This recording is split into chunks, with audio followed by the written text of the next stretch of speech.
শীতের দিনে বউ না থাকিলে লুঙ্গি তো ঠিক থাকে না। এইবার শীতে বিয়া না করাইলে আব্বা টাব্বা মানতাম না। বউ লাগবো আমার, ও আব্বা বউ লাগবো আমার, বউ লাগবো আমার। আব্বাজান, আব্বাজান আপনারা মালিক করো আমাকে। মারবো না? তুমি কি হুম হা শুরু করছো? হুম হা কি? আব্বাজান বউ লাগবো আমার, এটা আমি বুঝাইলাম আপনাকে গানে গানে সুরে সুরে। আচ্ছা, আপনার বিবেক বোধ মনুষ্যত্ব বোধ কোনোটাও নেই দেখছি আব্বাজান। এত করে বলার পরেও আর কতদিন আব্বাজান, আর কতদিন, আরে আর কতদিন? আপনার ছেলেকে কি ছেলে মনে হয় না? ডিভোর্স দিয়ে দেন আমাকে, এই যে তেজ পুত্র করে দেন আমাকে। তারপরেও এরকম পাষণ্ড হয়ে আবার মনের কষ্টগুলোকে ইগনোর করে যাবেন না আব্বাজান। খাইতে বসতে উঠতে শুইতে ঘুমাইতে আরে হাঁটতে ঘুরতে পর্যন্ত আমি সবসময়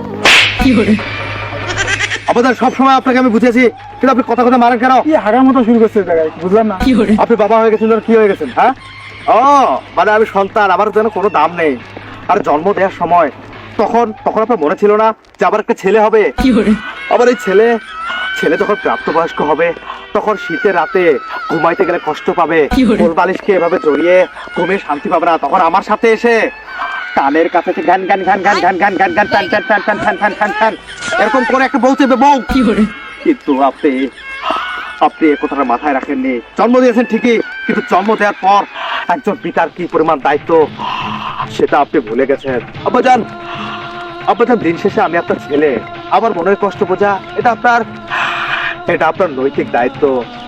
আরে আপনি বিয়ে করেছেন তখন আপনার বয়স ছিল একেবারে কম, আপনি কচি ছিলেন, কচি ডাবের মতো তখন বিয়ে করেছেন। আর আপনার সন্তান এত বড় হয়ে গেছে, আপনি তাকে বিয়ে দিচ্ছেন না প্রাপ্তবয়স্ক হওয়ার পরে। আপনি নিজে তো বাল্য বিবাহ করেছেন। আচ্ছা, তুমি গতকালকে কোথায় গেছিলে?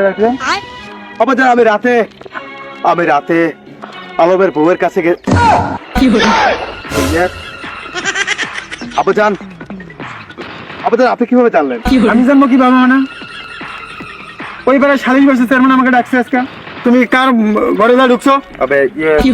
আব্বাজান এটা কি আপনি করেছি? সাথে সাথে করেছি। আব্বাজান একটা কথা কান খুলে শুনে রাখেন, আপনি যদি আমার বিয়ে না দেন তাহলে আপনার মান সম্মান নিয়ে আমি সিনেমিনি খেলবো। বলেছিলাম না এর আগে? মান সম্মান আছে, আরো আছে। মান সম্মান যতটুকু আছে, যেটুকু অবশিষ্ট আছে সেটুকু আর থাকবে না। চলো চেয়ারম্যান ডাকছে, চলো যাইতে হবে। কোথায় যাবো? চেয়ারম্যান ডাকছে, যাইতে হবে। আব্বাজান আমি তো অসুস্থ, আমার জ্বর। না বাবা চলো। না আব্বাজান, আপনি আমার ত্বকের টেম্পারেচার চেক করেন, কত হবে? 109 ডিগ্রি জ্বর নিয়ে আমি কিভাবে চেয়ারম্যানের সামনে যাবো? চলো আমি তোমাকে নিয়ে যাবো, চলো। আব্বাজান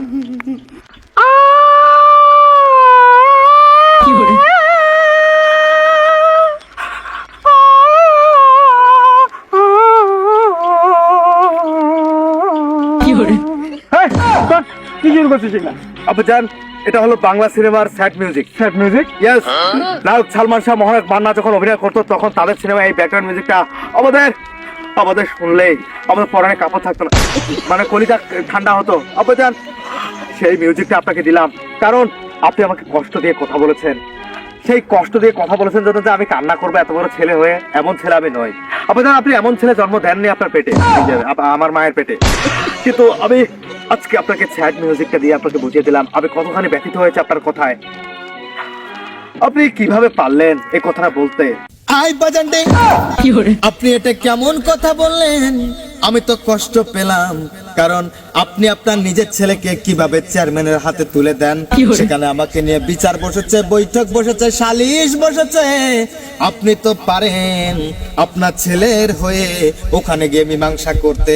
আপনি গিয়ে বলেন যে আমার ছেলে একবার কেন বারবার গ্রামের যতগুলো নারী আছে সবার ঘরে গিয়ে ঢুকবে।